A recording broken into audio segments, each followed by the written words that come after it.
pengesanan kanak-kanak berkeperluan khas bagi kategori disleksia. Langkah-langkah pengesanan awal disleksia dan apa ibu bapa perlu lakukan untuk langkah seterusnya. Apakah itu disleksia?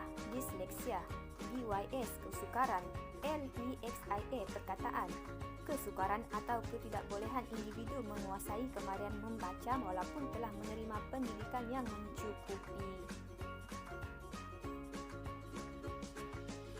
Langkah 1. Aktiviti pengesanan di rumah Taskal Tadika. Aktiviti pengecaman huruf yang ada tempoh waktu aktiviti selama 20 minit untuk 3 hari, bahan peralatan, objektif dan langkah-langkah yang mempunyai 6 langkah, yang mana objektifnya terdapat 2 objektif dalam pengecaman huruf.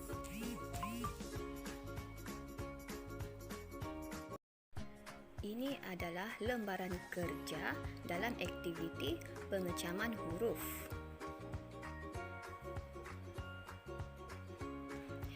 Dalam pengecaman huruf, terdapat penerangan juga mengenai pencapaian dan objektif, langkah-langkah keselamatan dan rumusan hasil aktiviti pengesanan.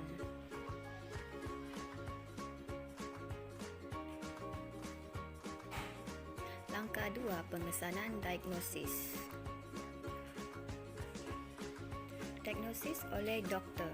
Masalah yang dikesan akan disahkan oleh pakar perubatan melalui ujian makmal dan penilaian seterusnya. Kanak-kanak didiagnos dengan masalah yang mengambil masa selama 6 bulan untuk disahkan mempunyai disleksia.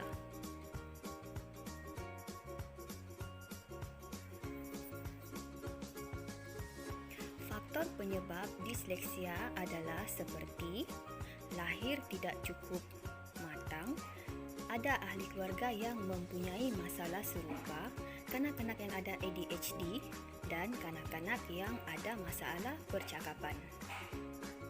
Pengesanan diagnosis kanak-kanak disleksia boleh dilakukan di Hospital Diocese of Kent Sandakan.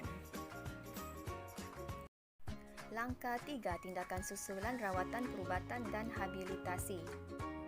3 cara terapi disleksia. Pertama, aktiviti motor kasar yang melibatkan pergerakan anggota kiri ke kanan yang selalunya terapis akan buat pergerakan yang dipanggil brain gym.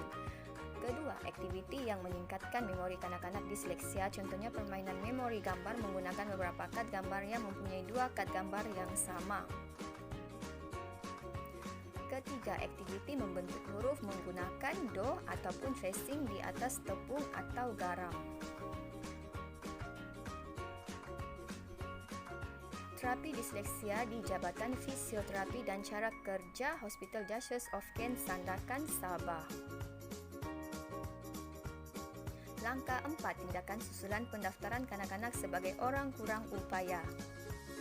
Cara-cara pendaftaran OKU. Cara 1 secara atas talian, sistem maklumat orang kurang upaya SMOKU dan borang dicetak dan dibawa kepada pegawai perubatan untuk pengesahan.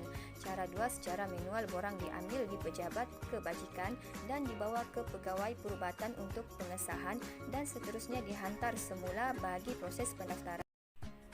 Berikut merupakan contoh kad OKU dan memerlukan tempoh 1 bulan untuk siap. Ini adalah alamat pendaftaran kad OKU di Jabatan Perkhidmatan Am Kebajikan Am Sandakan. Langkah 5. Tindakan susulan mendapatkan pendidikan yang sesuai. Aktiviti sesuai di sekolah untuk kanak-kanak disleksia, aktiviti pembacaan yang menggunakan teknik VAKT, sensori dan latitude yang berterusan. Program pendidikan khas yang ditawarkan adalah program pendidikan khas integrasi PPKI seperti di SK GAS Sandakan. Sekolah berkeperluan khas di Sandakan, Sekolah Kebangsaan GAS, Sekolah Kebangsaan Merpati, Sekolah Kebangsaan Muhibah dan Sekolah Kebangsaan Sungai Anip 3 Sandakan. Selain Selain sekolah, terdapat PDK untuk golongan OKU iaitu Pusat Pemulihan Dalam Komuniti Indah Jaya. Yang mana PDK adalah program yang diwujudkan oleh JPOKU dan JKM, yang mana PDK dilaksanakan melalui usaha bersepadu OKU, keluarga, komuniti dan perkhidmatan kesihatan, pendidikan, vokasional dan sosial yang bersesuaian. Program ini dikendalikan di seluruh negara dengan penglibatan aktif komuniti sama ada di pusat PDK atau di rumah. Dengan maklumat 5 langkah ini tentang disleksia dapat membantu ibu bapa, penjaga dan guru mengetahui tentang proses dari pengesanan awal hingga bersekolah khas. Sekian, terima kasih.